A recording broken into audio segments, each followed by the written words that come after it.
Acreditamos que cada pessoa carrega um universo, que cada pergunta profunda abre caminhos, que ouvir o outro é um ato de coragem e de amor. Neste espaço, a pressa fica lá fora. Aqui, respiramos ideias, memórias, sonhos e verdades. Aqui, cada história é uma ponte. Liga-nos quem fomos, quem somos e quem poderemos ser.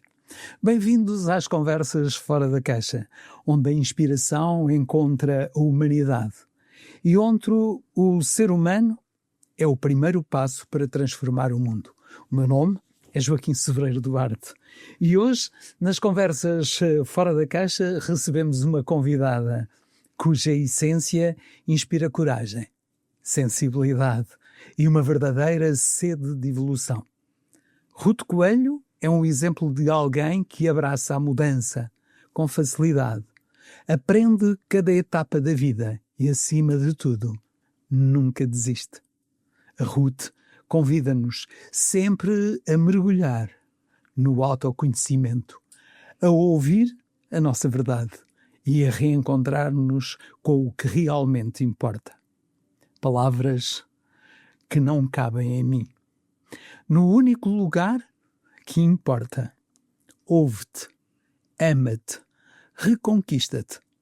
Hoje vamos conversar sobre escrita, resiliência, propósito e tudo aquilo que nasce de uma alma que escolhe sentir e transformar.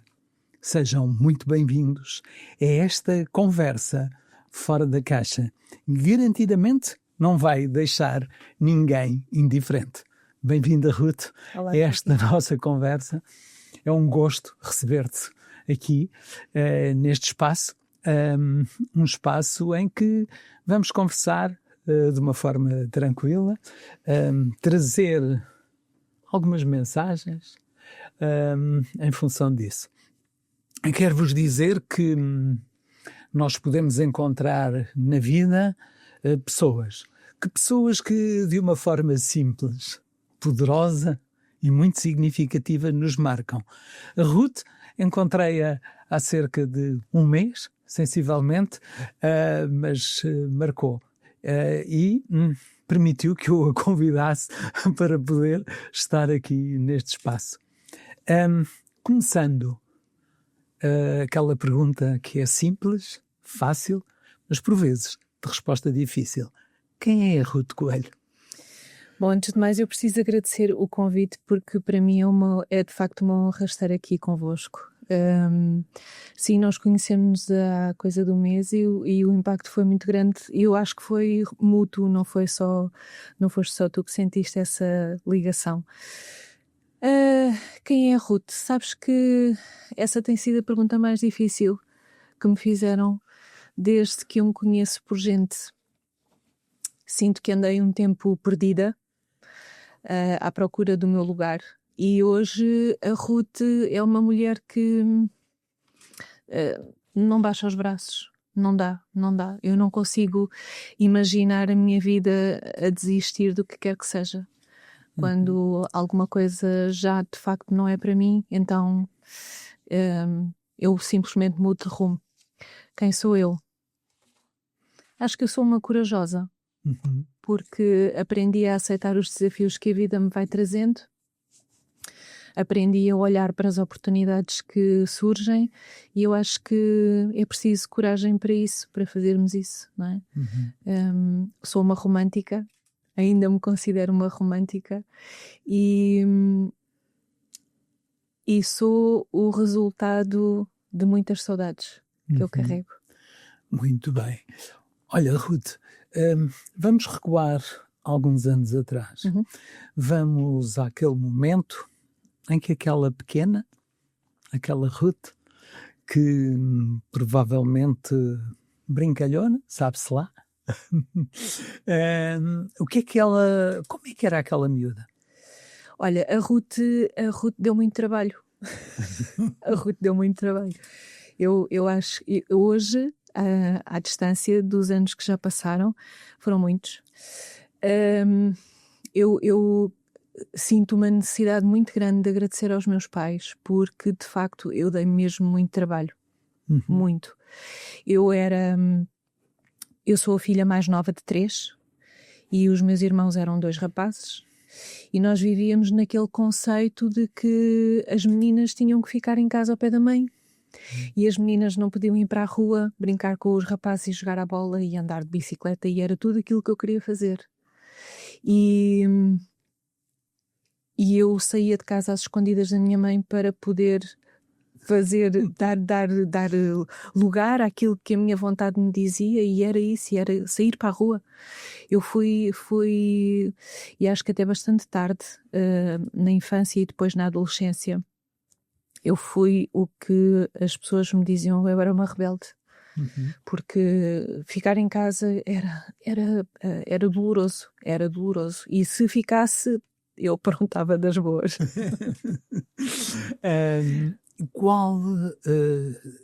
Por vezes nós em criança trazemos aquela pergunta: o que é que eu quero ser quando for grande? Sabes que essa pergunta respondia-se a ela própria. A minha mãe e as minhas tias foram cabeleireiras durante muitos anos. Aliás, eu nem conhecia a minha mãe numa outra profissão, foi só naquela. E isso para mim estava implícito. Aquela seria a minha profissão. No entanto, isso era aquilo que eu faria profissionalmente. Porque depois, pessoalmente, eu acho que eu queria ser muito mais, só que eu não sabia o quê. E houve algum momento da tua vida, naquela criança, naquela jovem, ou ainda mais jovem, que despertasse outro querer? Para além da profissão? Sim. Porque às vezes nós temos uma profissão, uma função, para eventualmente termos por trás disso tudo um para quê, uma missão, se assim o entendermos. Sim. Eu notei ao longo dos anos que as pessoas que chegavam até mim para eu arranjar os cabelos ou para tratar de alguma outra coisa, vinham sempre com uma outra necessidade, que era de conversar, de partilhar, de procurar conselhos, de procurar de alguma forma alguma ajuda. E se calhar está aí a resposta. Se calhar estava aí, e eu levei alguns anos para olhar para isso e olhar com amor para poder seguir esse caminho, mas eu acho que sim, eu sentia muito gosto em desempenhar aquele trabalho, em estar naquela profissão e estar com aquelas pessoas, muito por causa disso.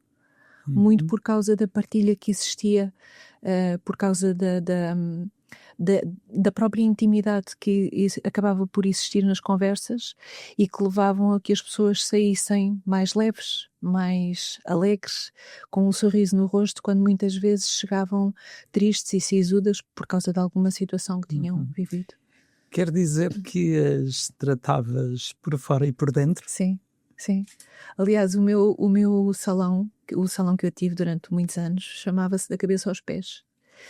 E chamava-se Da Cabeça aos Pés porque, lá está, porque eu fazia a parte do cabelo e do corpo, tratava da parte estética também, e tratava também dos pés e das mãos e fazia isso tudo. E a certa altura eu, lá está, a necessidade de conhecer pessoas, comecei a trazer para dentro do espaço outro tipo de coisas que se faziam lá dentro. Era um espaço extremamente versátil e onde eu comecei por fazer meditações e depois os workshops onde muitas vezes a Adelaide Galhofa esteve presente com as constelações familiares. As taças tibetanas também. Portanto, eu acabei por conseguir trazer para dentro daquele espaço aquilo que seria, no fundo, o início de uma transformação que estava a acontecer em mim. Porque foi também nessa altura que eu fiz o curso de Reiki e a transformação acabou por se tornar visível cá fora também. Alguma vez aquela miúda mais pequena pensou em estar onde está hoje? Não. Eu nem nunca imaginei, nem nos sonhos mais ousados que eu tive, que hoje eu estaria aqui. Uhum. Eu seria o que sou. Porque para além de estar onde estou, isto só é possível porque eu sou quem eu sou e o que eu sou. Uhum. Não, aquela menina nunca imaginou. E a distribuição que fazes? A distribuição de quê? A distribuição do teu ser? Sim.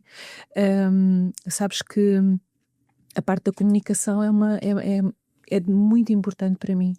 É mesmo muito importante. Eu diria que é o mais importante. Comunicar. Nós não conseguimos não comunicar, mesmo que estejamos em silêncio. Então, sim, é muito importante. Hoje, olhando para trás e pensando naquela menina rebelde e travessa e irrequieta, porque eu era muito irrequieta, eu percebo que existia já ali uma necessidade muito grande de fazer coisas diferentes, de não ser igual aos outros, de não fazer o mesmo que os outros faziam. Eu já sentia essa necessidade. Uhum. Jamais desistir? Jamais desistir.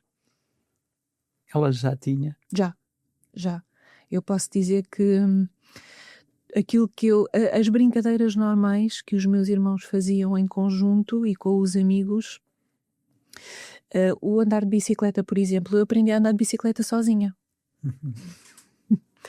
De patins, de carrinhos de rolamentos, tudo isso. Uhum. Todos temos a capacidade de aprender. Todos. É isso. E Todos. sentias isso naquela altura? Sim. Aliás, não havia nada que eu precisasse de fazer que eu não fosse à procura da solução para o conseguir. O que quer que fosse, eu procurava uma forma de conseguir aprender a fazer para depois então pôr em prática, sempre. Uhum. Acho que toda a gente tem essa capacidade. Essa capacidade, esse quase desassossego que aquela menina tinha, trouxe-te eventualmente coisas que foram fantásticas e outras, ouviste-se alguns nãos. Não sei se te recordas daquele não mais importante para ti. O não mais importante. Olha, o não mais importante que eu recebi foi da minha mãe.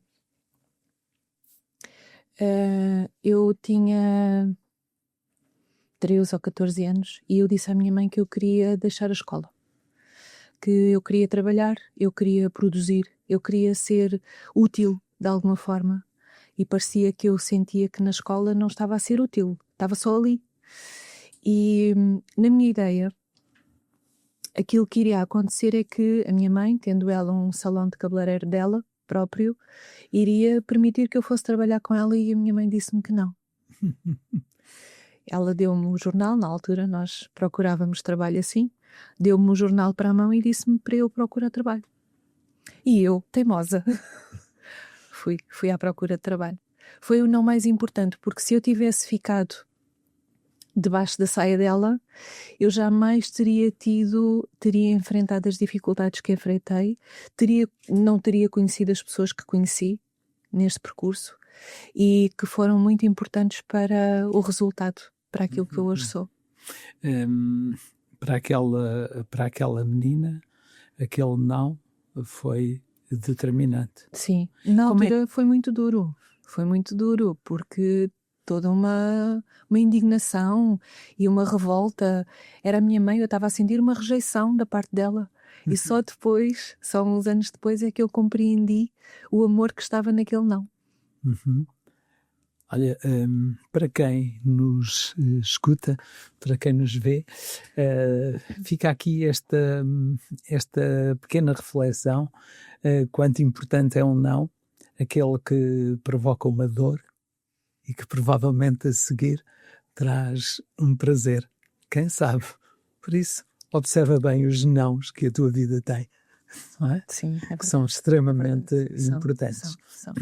Porque nós na vida muitas vezes andamos à procura dos sims. Sim. Dos sims, não é? Mas há sims que são importantes.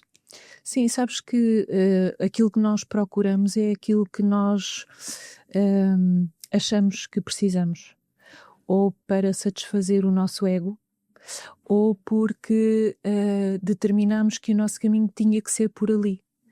Só que o que é fantástico é que muitas vezes o universo tem coisas reservadas para nós que a gente nem imagina. Então,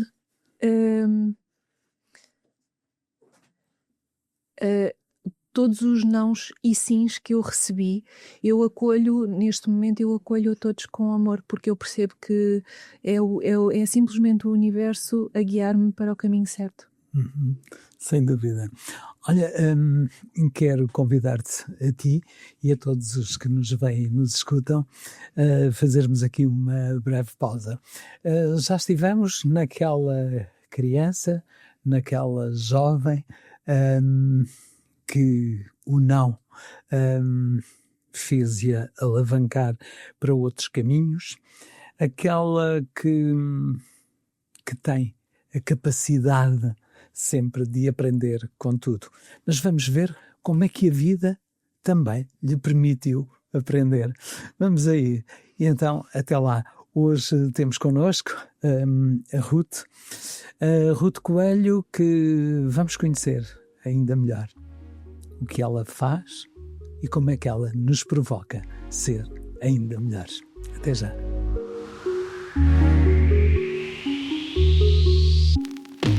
Então, bem-vindos a esta segunda parte, onde cá estamos nestas conversas fora da caixa. Hoje com a Ruth Coelho. Já conhecemos um pouco da Ruth.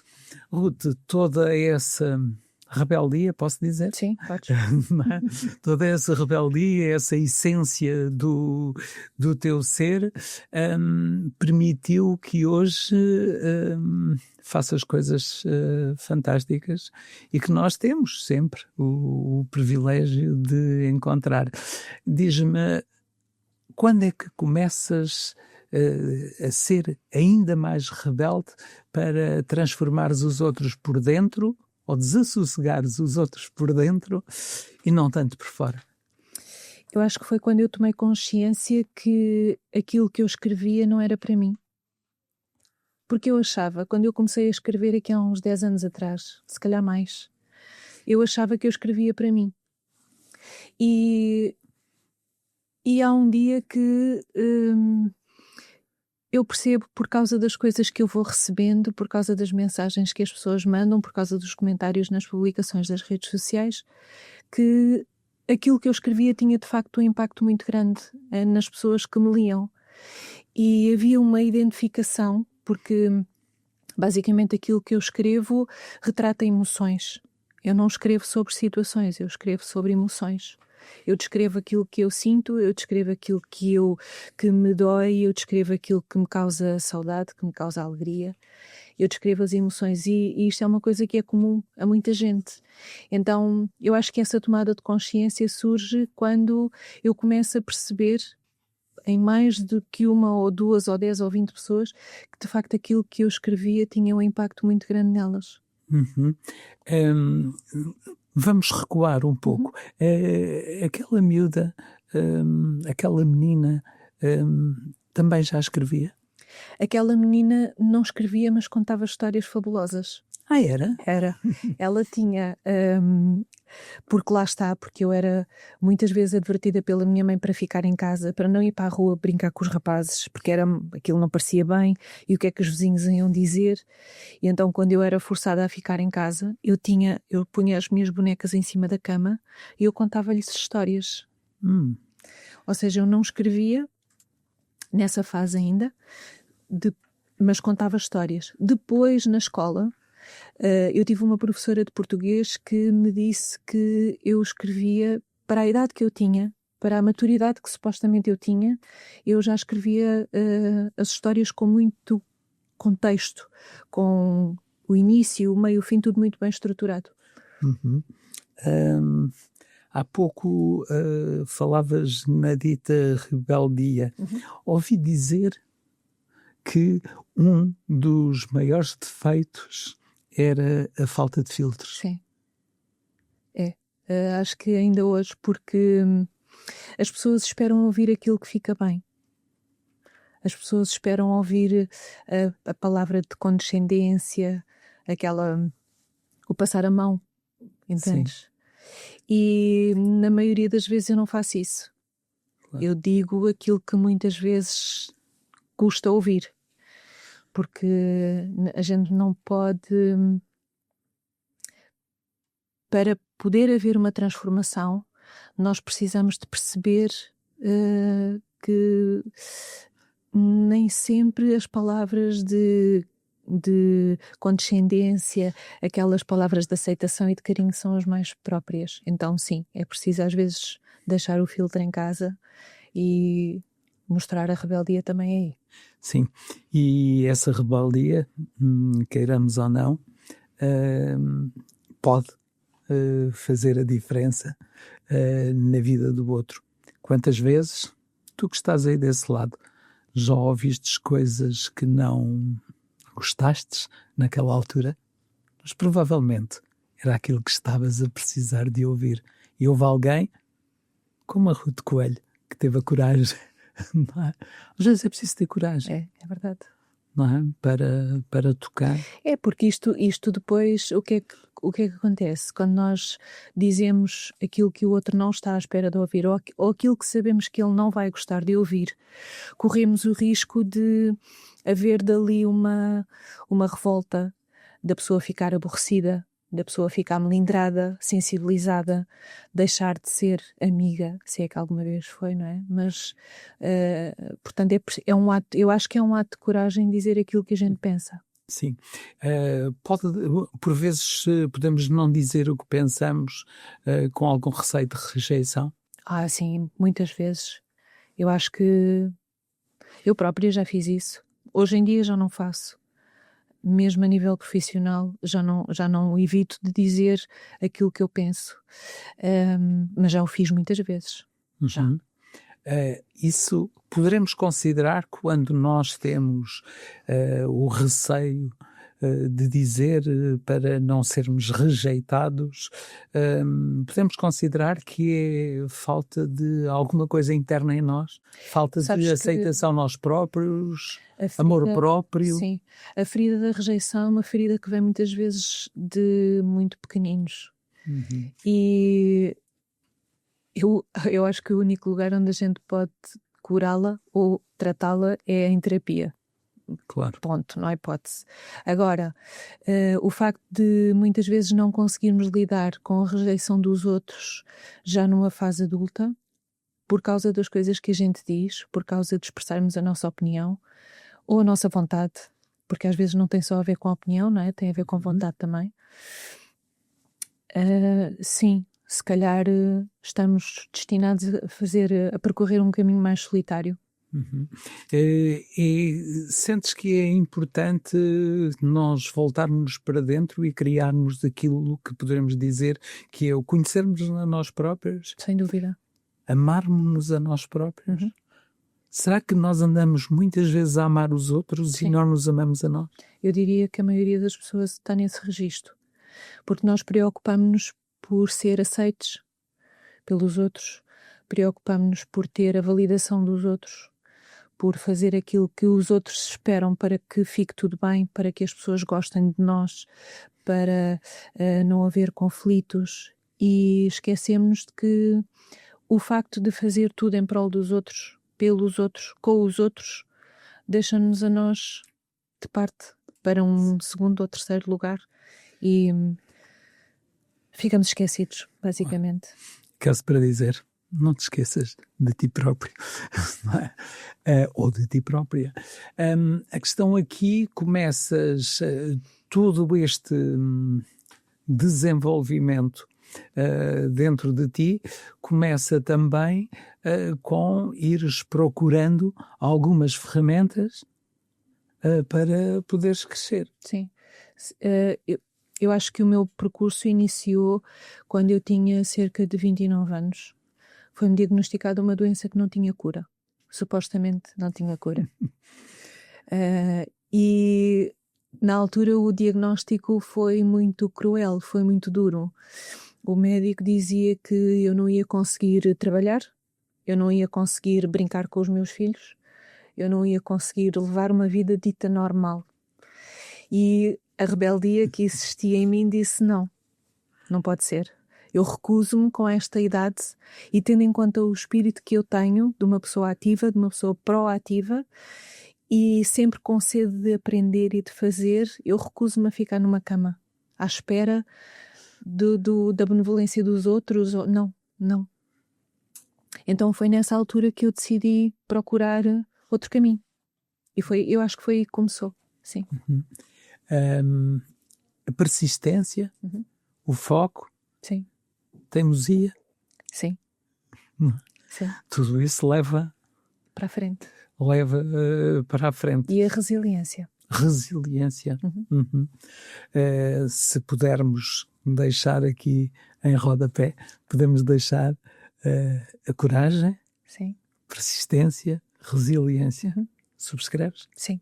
Não é? Isso. Começas a escrever, começas a ter quem te leia, mas antes disso, ou paralelamente com isso, decides trabalhar o marketing. Sim, isso aconteceu se calhar há uns 7 ou 8 anos, porque veio o Covid. O Covid mandou as cabeleireiras e as técnicas de unhas e as esteticistas e os tatuadores, mandou toda a gente para casa. E eu fiquei, lá está, novamente, a rebeldia da Ruth. Então, mas agora vou para casa, então e como é que eu ganho o meu sustento? Então eu não posso estar dependente de um espaço físico para poder ter uma remuneração, não pode ser. E fui acordar uma ideia que me tinha sido depositada em terapia pela Adelaide Galhofa, há uns anos antes, que me disse que o meu caminho era a publicidade. Eu, na altura, quando ela me disse isto, talvez em 2015, sei lá, 2014, eu ri-me dela, porque eu achei que aquilo não fazia sentido nenhum. E, no entanto, eu percebo que não só naquela altura eu já o fazia, eu já trabalhava o marketing do meu trabalho, daquilo que eu fazia profissionalmente, como se encaixou na perfeição no caminho que eu estava a tomar naquela altura. Então, sim, foi quando eu optei por integrar o marketing em pleno na minha vida. Já agora, para quem nos escuta, marketing, associamos o marketing diretamente à publicidade, mas pode estar um bocadinho por trás do marketing. O marketing não é publicidade. Marketing é gestão.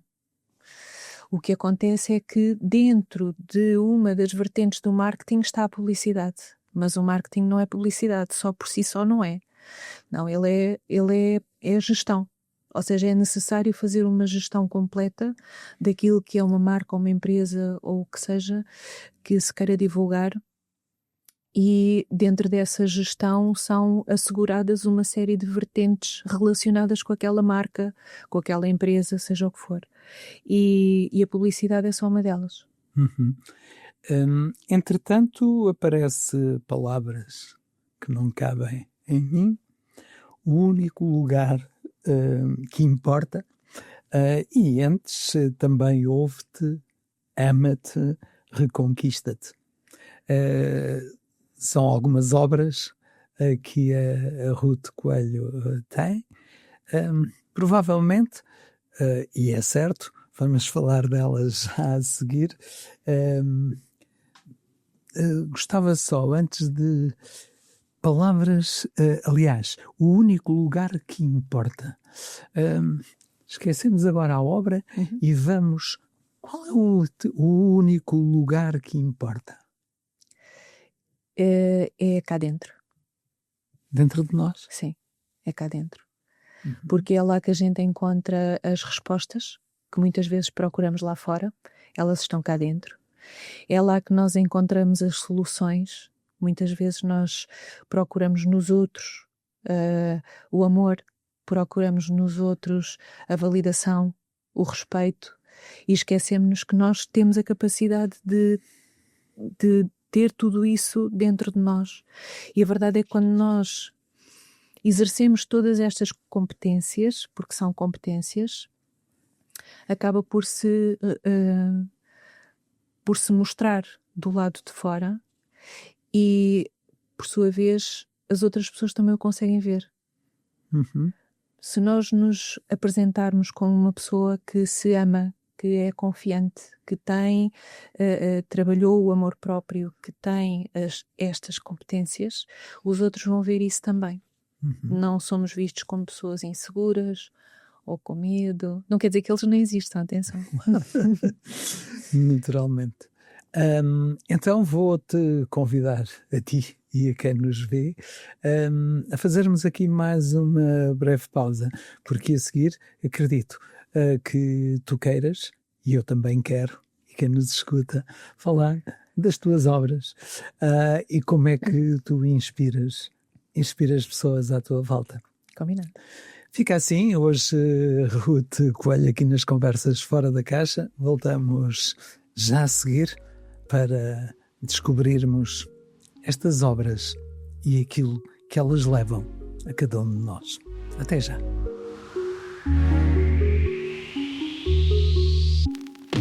Ora, então, sejam bem-vindos a esta terceira e última parte desta conversa. É uma conversa fora da caixa, uma conversa, poderíamos dizer, aqui há 2 meses atrás, antes do dia 25 de outubro, que era uma conversa improvável. É verdade.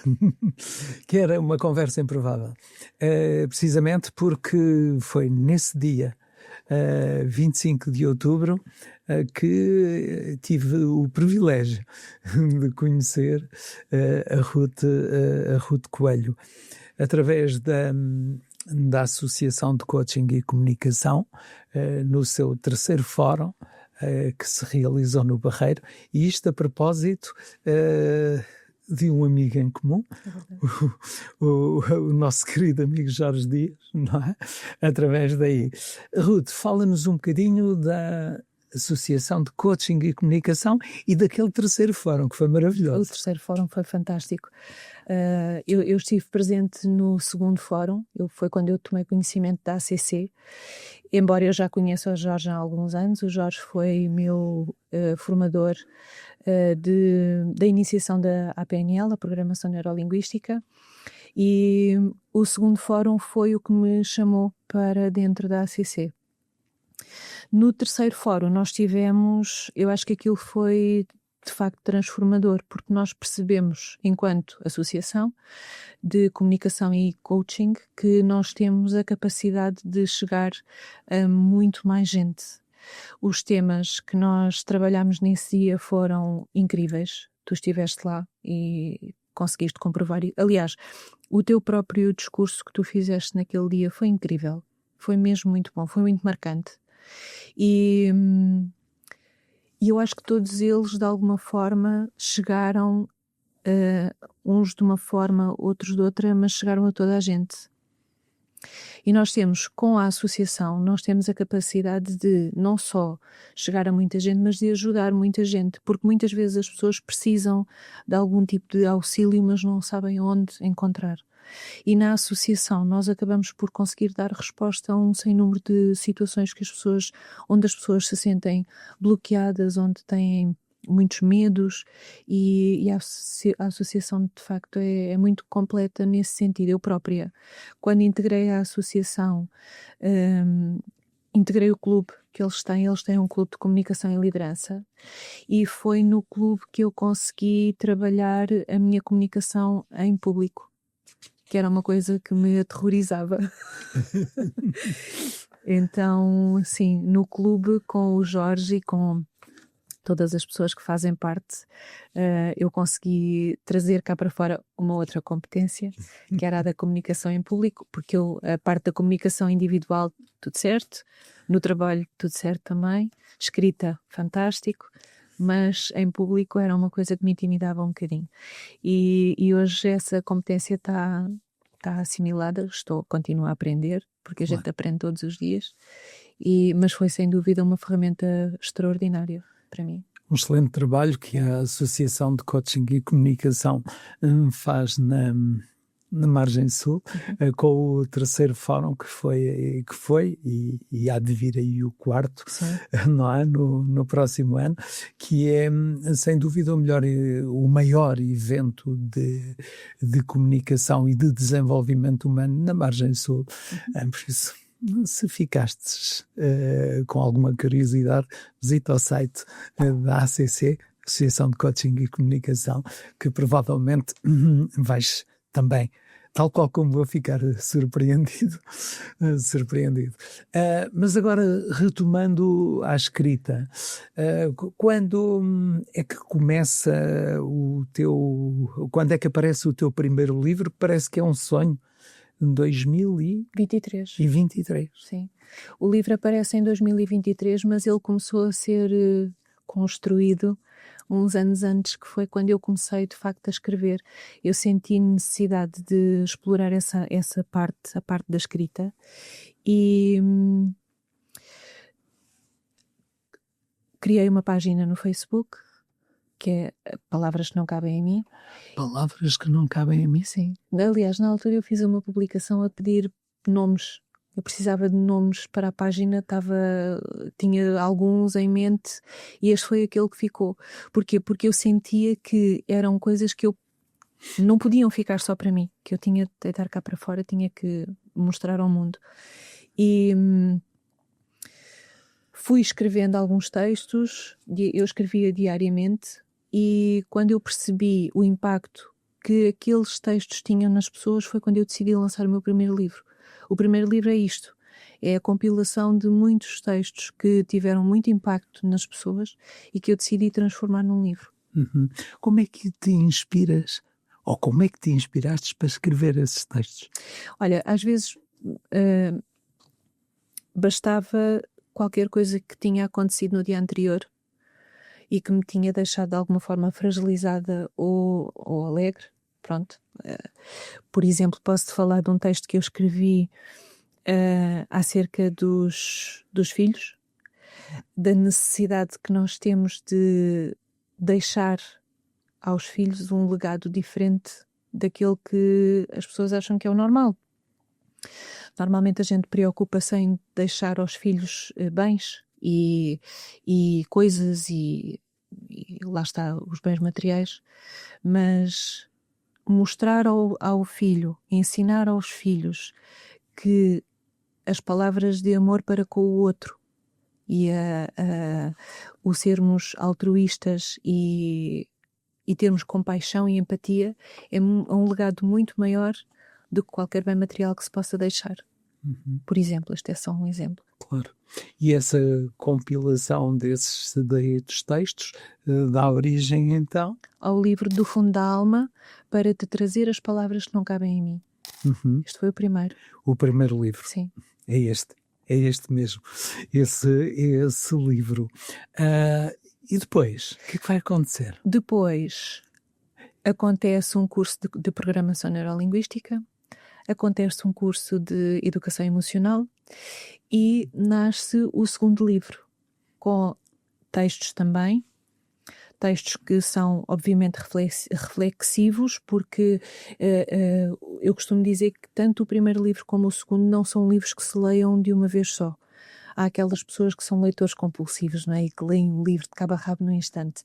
Estes livros não são para isso. Eles são livros para se ler e para se refletir. No segundo livro, eu coloquei, por causa deste curso de programação neurolinguística e de educação emocional, eu coloquei alguns textos e exercícios de desenvolvimento pessoal, onde eu convido as pessoas a trabalharem o tal autoconhecimento. Então, no início do livro, ele tem um QR Code que direciona para uma página no site, que só é possível aceder através daquele QR Code, quem tem o livro, e lá estão não só exemplos, como dicas de como fazer os exercícios e a melhor forma de chegar a um resultado eficaz com aquele trabalho. Quer dizer que ouve-te. Ouve-te, Ama-te ama-te e reconquista-te. É esse. Ouve-te, ama-te e reconquista-te. Deixa-me dizer-te só uma coisa. Este segundo livro tem uma particularidade muito interessante. Os meus pais faleceram os dois em 2016 e num espaço de tempo muito curto. E eu fiquei com o computador do meu pai, que eu tive muita resistência em ligar, porque eu sabia que aquilo ia mexer muito a nível emocional. E então eu levei algum tempo até conseguir explorar o que é que aquilo tinha. Quando eu tive a coragem de o fazer, eu percebi que o meu pai também escrevia. E então, nesse livro, eu fiz uma pequena homenagem em que eu coloquei alguns textos dele. Fantástico. Nesse segundo livro, sim. Fantástico. Tudo isto te ajudou também a descobrir-te? Sim, sem dúvida, porque este trabalho de desenvolvimento pessoal que eu coloquei no segundo livro, eu filo também. É um trabalho que não é fácil. Não é fácil. E quando nós deixamos ou damos algumas sugestões a quem nos escuta ou quem nos lê, é importante termos praticado essas sugestões. Claro que sim, porque é difícil. Aliás, eu não consigo escrever sobre coisas que eu não tenha vivido ou que eu não tenha sentido. Então, falar acerca de um trabalho de desenvolvimento pessoal, onde se, por exemplo, um dos exercícios que está no livro é escrever uma carta àquela criança lá de trás. E se nós tivéssemos a capacidade de falar com ela, o que é que lhe diríamos, não é? E isto é desafiante, porque... É um exercício brutal. É, porque quando tu olhas para trás e quando tu pensas naquela criança, se aquela criança tivesse o conhecimento de algumas coisas que nós vamos passar até chegar aqui, até sermos a pessoa que somos, eu basicamente teria dito à minha... tem cuidado, não dês o teu coração a toda a gente, calma. Então é necessário, sim, primeiro experienciar as coisas e depois então falar delas. Sim, isso é extremamente interessante. Depois aparece mais algum livro a seguir? Depois aparece No Único Lugar que Importa. E esse, vou-te dizer, esse foi o maior desafio que eu já aceitei até hoje. Eu já aceitei alguns, mas esse foi sem dúvida aquele que fez com que eu pusesse tudo cá para fora. Ele fala basicamente acerca da perda dos meus pais. Eles morreram os dois num espaço de 3 meses. E a primeira parte do livro, o livro está dividido em 2 partes. E a primeira parte do livro fala exatamente nisso. Só que eu não queria que o livro tivesse a conotação tão negativa e tão triste quanto a história é. Porque de facto a história é triste. Sem dúvida. Eu tive uns anos afastada dos meus pais. Quando reencontrei os meus pais, a minha mãe estava doente. Tive 2 meses com ela. Ela morre. 3 meses depois morre o meu pai. No dia 31 de dezembro de 2016. E 15 dias depois eu separei-me num casamento de 20 anos.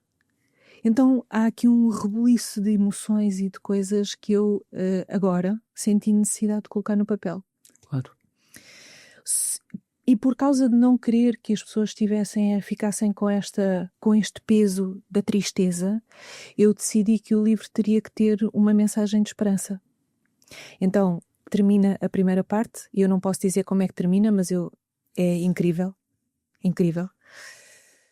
Aconselho mesmo a ler. E depois, no fim da primeira parte, podem mandar uma mensagem que eu explico, está bem? Depois, a segunda parte é toda uma renovação. No fundo, é uma reconstrução daquela personagem que sofreu muito, que viveu coisas impensáveis, mas que tem uma palavra de reconforto, de esperança. E era essa a mensagem que eu queria deixar com este terceiro livro. Então, três obras que aí estão.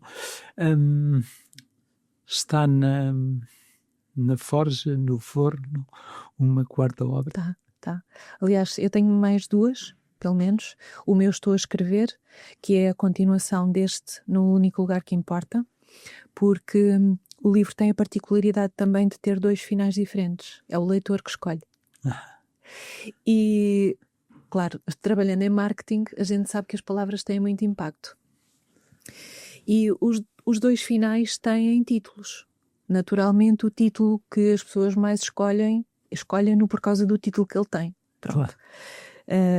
Que se chama A Revelação que me mudou para sempre. O outro chama-se O Silêncio que tomou conta de mim. Não é tão sugestivo. Este final, A Revelação que me mudou para sempre, quem escolhe este final percebe que a história não pode ficar por ali. Então existe uma prequela. Ou seja, eu vou contar a história do antes daquele livro. Mas aqui já é tudo ficção. Sim. Estamos perante uma escritora em que o marketing está presente. Está, claro. Sim, porque a gente sabe que as palavras têm um impacto muito grande e que são elas que muitas vezes nos fazem, às vezes, escolher. São as palavras que nos fazem escolher. Quer seja num anúncio, quer seja num vídeo, quer seja num outdoor que se vê na rua. Claro. São as palavras. Sim. As palavras têm muita importância. Pois, e são estas palavras que nos fazem viver e provavelmente criar, reconstruir algo dentro de nós. E há muitas pessoas que querem conhecer mais sobre a Ruth Coelho. Onde é que podemos encontrar a Ruth Coelho? Bom, eu tenho um site, obviamente, onde eu falo um pouquinho acerca de mim e do meu trabalho, que é ruthcoelhooficial.com, e depois eu estou nas redes sociais, com as páginas de Facebook e de Instagram, palavras que não cabem em mim também. Por isso, ruthcoelhooficial.com, não é? É isso. Entretanto, vais apresentando estes livros, como é que os leitores vão chegando, como é que as pessoas têm acesso aos teus livros? Os livros estão disponíveis em todas as livrarias online, FNAC, Bertrand, WUC, aquelas que são assim mais conhecidas. Eu refiro sempre estas porque têm a ver depois com a distribuição por parte da editora e são aquelas em que são mais rápidas na entrega dos exemplares. Sim. Tens para 2026 alguns desafios para lançares, para termos a possibilidade do leitor ter contacto com a escritora? Sim, eu tenho neste momento, para além da publicação do quarto livro, que é a prequela que eu estava a falar acerca da vida da Joana, e nomeadamente isto vai trazer obviamente sessões de autógrafo, apresentações de livros e quem sabe o próximo seja aqui. É isso, vai acontecer. Vai acontecer. Ruth, estamos a chegar ao final desta conversa, uma conversa que não terá fim. É verdade. Não terá fim, ela irá continuar, quem sabe, por aí. Tens alguma mensagem que pudesses deixar a quem nos vê e nos escuta? Sim, tenho. Para já, lerem os teus livros. Sim, claro, sim, mas eu já nem ia por aí. Eu acho que a mensagem principal que eu posso deixar é que escolhas sempre ouvir aquilo que o teu coração tem para te dizer. Não há nada mais importante do que nós olharmos para dentro, escutarmos aquilo que a nossa alma nos diz, até os nossos medos, seja o que for que a vida nos traga, que se apresente como um desafio, deve ser visto como uma oportunidade de mudança, porque é nesses desafios, é nesse desconforto que a vida acontece e é lá que está o teu lugar. E o teu lugar também está aqui, a acompanhar-nos nestas conversas fora da caixa, que estão disponíveis em radiopensarforadacaixa.pt, depois nas redes sociais, em podcast, também no canal de YouTube, estão por aí. Ruth, quero agradecer-te o facto de poderes estar aqui connosco e de partilharmos esta agradável conversa. Obrigada, Joaquim. Foi um gosto enorme estar aqui convosco. Obrigada. Sim, nós é que agradecemos. E estamos aqui a encerrar mais uma conversa fora da caixa. Obrigado por teres estado aí connosco, por nos teres ouvido e por nos teres sentido. Que esta conversa tenha despertado algo de bonito em ti. Quem sabe, um pensamento, uma pergunta ou mesmo uma própria vontade. Porque quando alguém muda por dentro, o mundo à sua volta muda também. Até à próxima conversa e lembra-te, cada história é um convite para sermos ainda mais humanos. Um abraço.